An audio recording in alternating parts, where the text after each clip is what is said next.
SIR নিয়ে গোলমাল তো চলছেই, নানা গোলমাল। তবে নির্বাচন কমিশন এখনো পর্যন্ত খুবই কঠোর।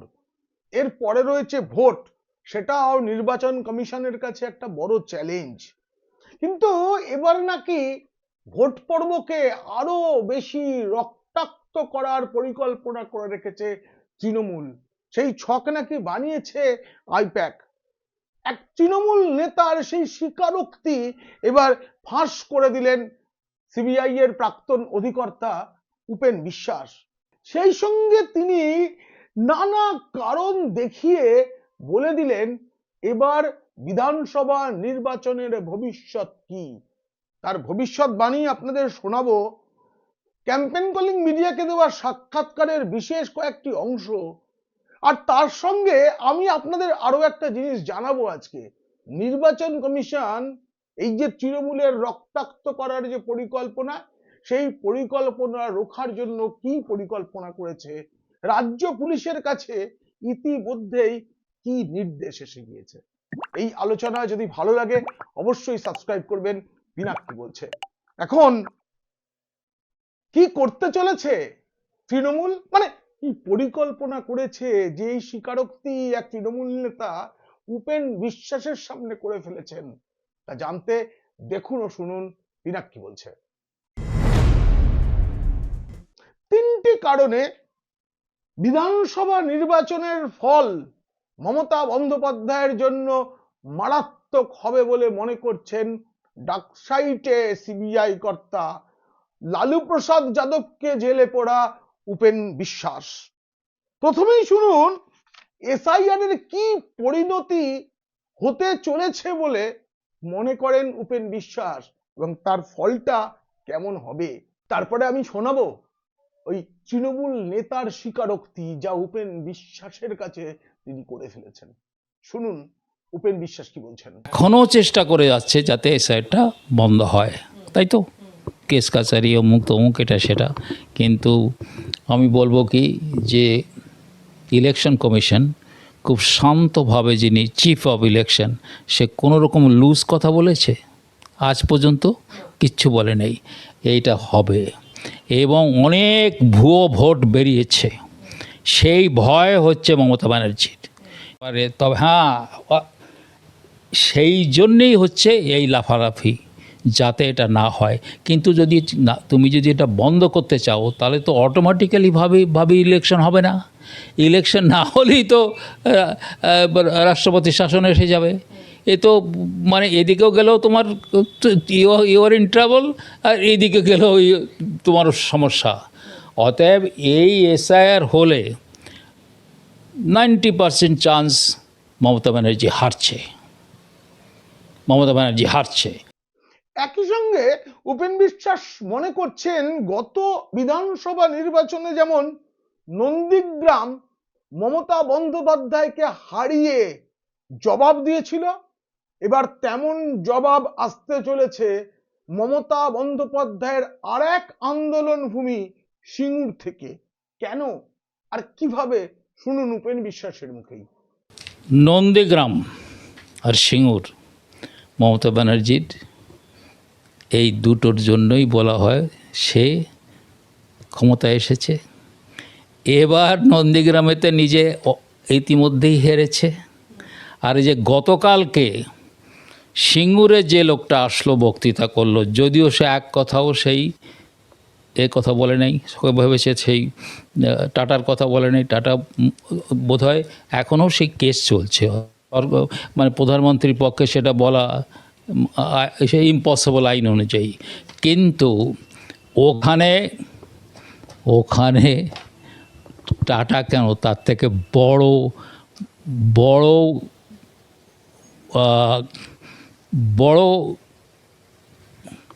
অনেক টাটা হবে, ওখানে কোম্পানি হবে।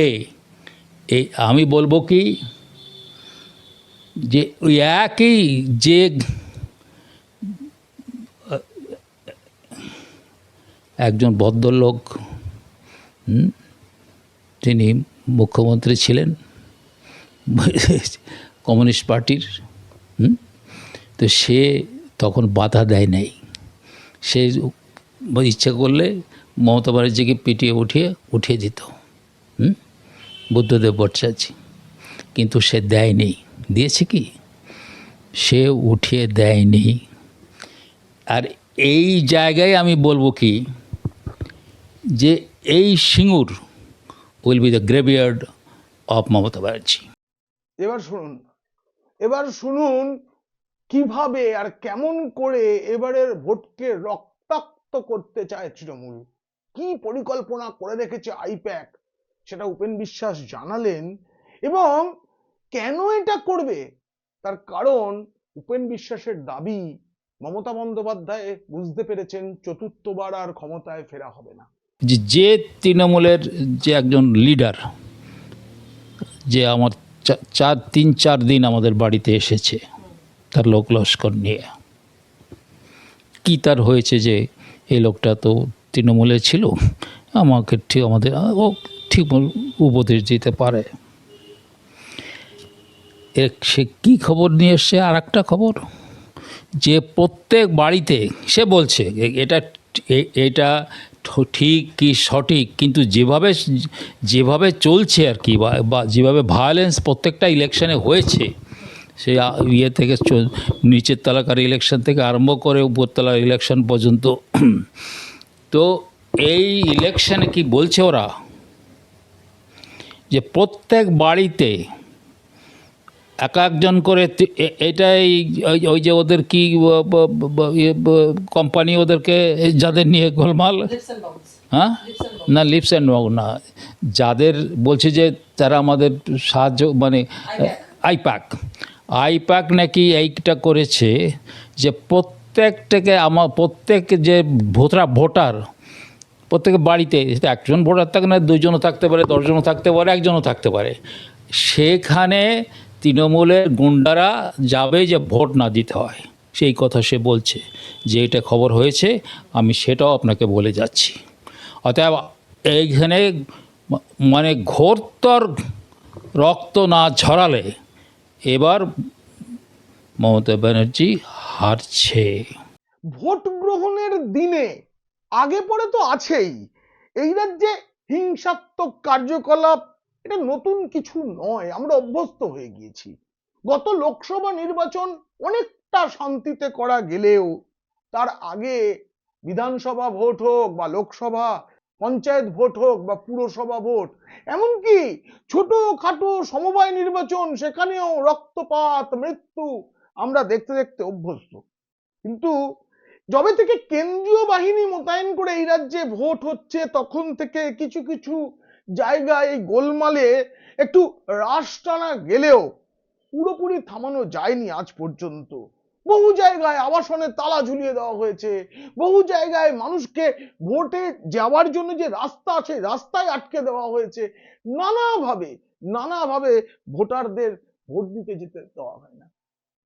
যারা আবাসনে থাকেন তারা একটু শান্তিপ্রিয় মানুষ, সকালবেলা সেখানে একটা বোমা মারলেই অনেকে আর ভোট দিতেই বেরোন না। এই যে বাংলার পরিস্থিতি, গোটা দেশের থেকে বাংলা যে আলাদা সেটা মাথায় রেখেই নির্বাচন কমিশন রাজ্য পুলিশ এবং কলকাতা পুলিশের থেকে 2014 থেকে 2024 এই 10 বছরে ভোটের দিন এবং ভোটের আগে পরে, এই ভোটের সময়, ভোটকে কেন্দ্র করে কোথায় কোথায় কি গোলমাল হয়েছিল, তার প্রেক্ষিতে কি ব্যবস্থা রাজ্য বা কলকাতা পুলিশ নিয়েছিল, একটা সবিস্তার রিপোর্ট চেয়েছে।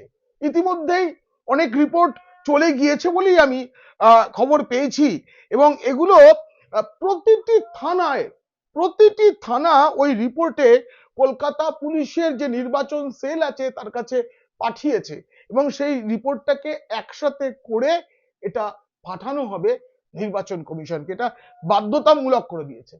সেই সূত্র ধরেই গত সপ্তাহের শেষে 2014, 16, 19 এবং 21 এবং 24, 2014, 16, 19, 21 এবং 24 সালের বিভিন্ন যে ভোট হয়েছে তার ভোট গ্রহণের দিন বা আগে পরে কি কি ঘটেছে, কি কি মামলা তাতে রুজু হয়েছিল, সেই সমস্ত মামলার বর্তমান অবস্থা কি, প্রতিটি খুঁটি নাটি নির্বাচন কমিশন জানতে চেয়েছে।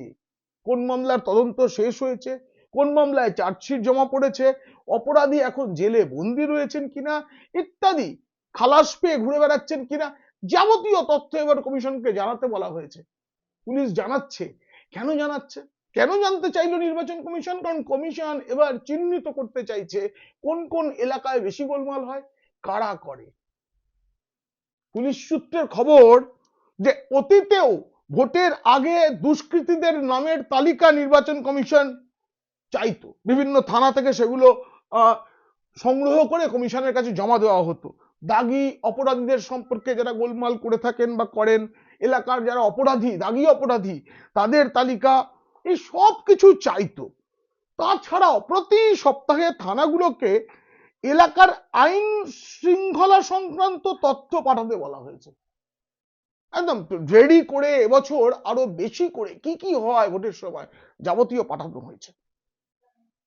এছাড়াও আবগারি এবং মাদক আইনে ভোটের সময় কাদের গ্রেপ্তার করা হয়েছে অতীতে, এবছর তারা কি অবস্থায় আছেন, তারা কোনো গোলমালের সঙ্গে যুক্ত ছিলেন কিনা, যাবতীয় তথ্য কমিশন চেয়েছে। আসলে এবারের বিধানসভা নির্বাচনটা জাতীয় নির্বাচন কমিশনের কাছেও একটা বড় চ্যালেঞ্জ। গোটা দেশে রক্তপাতহীন শান্তির ভোট এখন হয়, এটা নিশ্চিত করতে পেরেছে নির্বাচন কমিশন। সম্প্রতি বিহারের যে ভোট হলো, একসময় বিহারে জঙ্গল রাজ ছিল, বিহারে মৃত্যু ছাড়া ভোট হতো না, সেই বিহারেও শান্তিপূর্ণ ভোট হয়েছে, গোটা দেশ টের পায়নি ভোটের দিন। কিন্তু বাংলায় তো সেটা হয় না। ইতিমধ্যেই কত কিছু শুরু হয়ে গিয়েছে, ভাঙচুর হচ্ছে। এসআইআর এর কাজ চলার জন্য বিডিও অফিসে গিয়ে বিধায়ক, ফরাক্কার বিধায়ক মনিরুল ইসলাম নিজেই ভাঙচুর করলেন। অবশেষে তার বিরুদ্ধে এফআইআর করেছে জেলা প্রশাসন। কিন্তু ভোটে কি হবে? উপেন বিশ্বাস যা শোনালেন তেমনটা কি হবে, নাকি ভোটাররাই এই গোলমালের পরিকল্পনা রুখে দেবেন, সেটাই দেখার। এই প্রতিবেদন কেমন লাগলো জানিয়ে অবশ্যই মন্তব্য করবেন। ভালো লাগলে বন্ধুদের, খারাপ লাগলে শত্রুদের শেয়ার করে দেবেন। আপনারা খুব খুব ভালো থাকবেন।